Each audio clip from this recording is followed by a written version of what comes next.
गुरुदेव का पत्र लेकर महाराज आयुध का राजदूत वीरव्रत के राज्य में उस मंत्री से मिला जिसमें मिलने के लिए उसे निर्देश दिया गया था।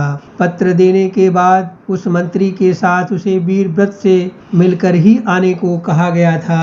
युद्ध काल था, राजसभा स्थगित थी। विशेष मंत्रणा के लिए ही विशेष परिस्थितियों में सभा चलती थी। इसलिए पत्र लेकर मंत्री जी दूत के साथ राजमहल में गए, जहां दूत ने अपना परिचय देते हुए अपने आने का कारण बताया और तुरंत ही अपने राज्य में लौटने की आज्ञा मांगी और शीघ्रता से निकल भी गया। पत्र के अलावा गुरुदेव ने अपने दूत से कुछ मौखिक सलाह उस मंत्री के लिए दी थी, जिसके स्वभाव और सूझबूझ की क्षमता से गुरुदेव अच्छी तरह वाकिफ थे। अतः पत्र राजा वीरव्रत को देने से पहले मंत्री ने कहा, कर्मनिष्ठ गुरुदेव का प्रेमनिष्ठ यह पत्र, प्रजा ध्यान करी लिखा सम लागत मोहि नरेश, कटुक शब्द कुछ अनादरण वर्णित लेकर आप, किंतु लिखा है सत्य सब अमल बजा बहुतात। कहते हुए पत्र को राजा वीरव्रत को दे दिया। पत्र पढ़कर वीरव्रत का मन ग्लानि से भर गया।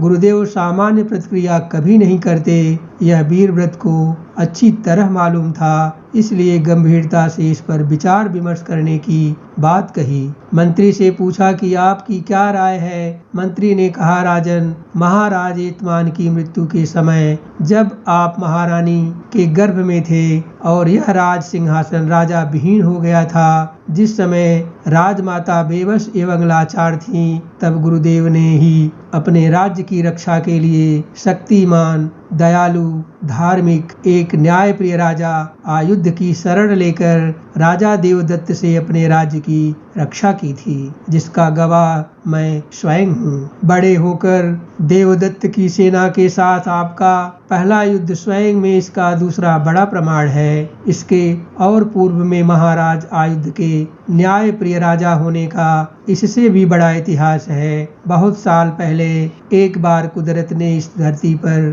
तांडव किया था। महीनों तक जल प्रलय का आलम था। नदी, नालों, तालाबों ने अपनी मर्यादाएं तोड़ दी थीं। कई अन्य बड़े बड़े नालों, तालाबों का निर्माण होने से राज्यों की सीमाएं तय कर पाना राजाओं को मुश्किल हो गया था। सभी राज्यों का अपनी अपनी सीमाओं को लेकर युद्ध छिड़ गया था। अपनी अपनी संप्रभुता के लिए सभी मर मिटने को तैयार खड़े थे।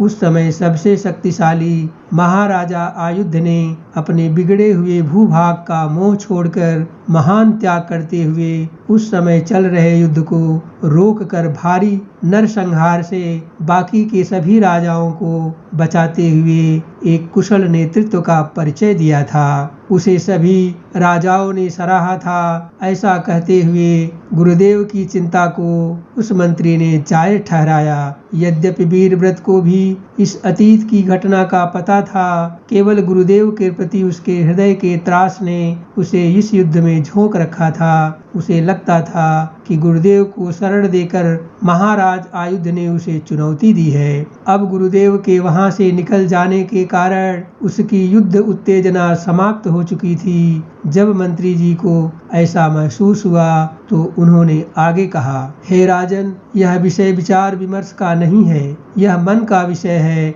और मन में ही रहे तो ज्यादा अच्छा होगा।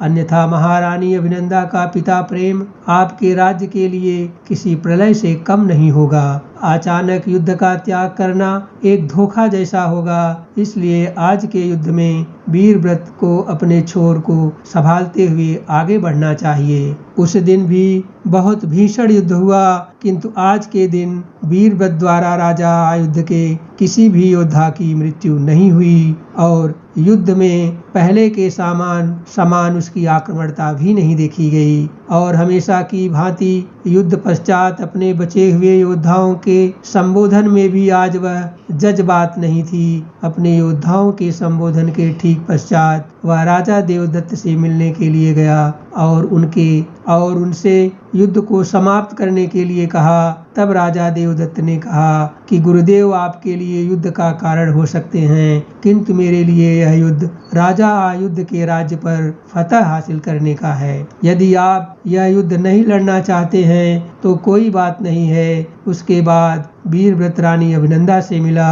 और आगे युद्ध न लड़ने की बात कही। तब अभिनंदा ने कहा कि मेरे पिताजी एक सामर्थ्यवान नरेश हैं, उन्हें आपकी जरूरत नहीं पड़ेगी, वे इस युद्ध को अकेले ही जीत लेंगे।